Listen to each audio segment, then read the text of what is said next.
Assalamualaikum bang. Waalaikumsalam. Macam mana fungsi clean mode pada setiap aircon? Okey bang, fungsi clean mode pada setiap aircon ni bukan semua aircon ada. Tapi sebenarnya kaedah yang saya nak sharekan ni boleh dipraktikkan kepada semua jenis aircon. Contoh aircon Panasonic ni. Okay, kita tengok dia punya remote. Okey, amaran video ni panjang, banyak membebel. Mana yang tak nak gunakan otak untuk berfikir, nak cepat, boleh skip lah video ni. Tak payah follow lah. Okey bang, macam ni. Abang boleh tengok kan, abang punya soalan tadi, mode pada setiap aircon, clean mode pada setiap aircon, betul? Dekat remote ni tak ada clean mode.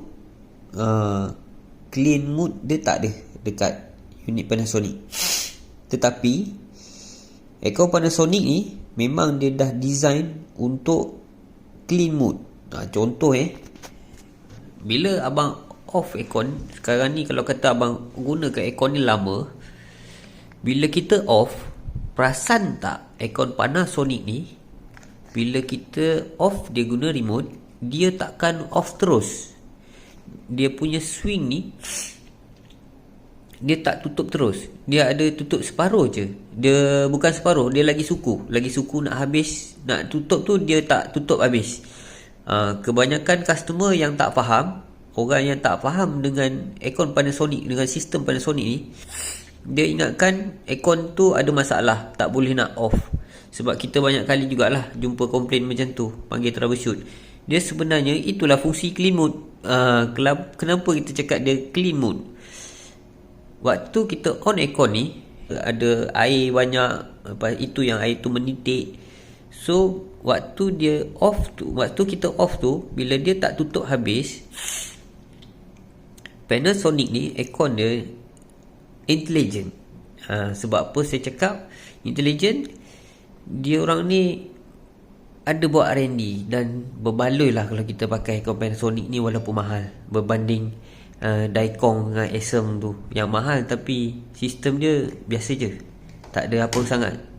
Panasonic ni bila dia tutup swing ni, dia tak tutup habis. Waktu tu dia dalam 15 minit baru dia akan tutup habis. Kena tengok lah, ada yang 15 minit, mungkin 5 minit, ada yang 10 minit. Waktu tu lah dia keringkan kita punya cooling coil. Bila dia kering daripada lembab tadi, basah tadi, dia keringkan. Itulah fungsi clean mode. Walaupun tak ada dekat remote aircon Panasonic, tetapi dekat sistem dia, dia dah sediakan benda ni. So kalau jumpa aircon yang kita off tu dia tak tutup habis, bermakna dia sedang keringkan cooling coil kita. Bila cooling coil kita kering, dia tidak akan mudah berjeli. So bila dia tak berjeli, kita buat normal service je pun aircon kita dah cukup. Sebab tu kena jaga servis, jangan sampai dia berjeli. Jangan sampai dia punya blocking tu bukan hanya abuk je, tetapi sekali dengan jeli. Yang itu sebaik-baiknya servis bawa turun. Tetapi harga untuk servis aircon bawa turun ni, kalau 1 horsepower 300, harga pasang. Sebab apa?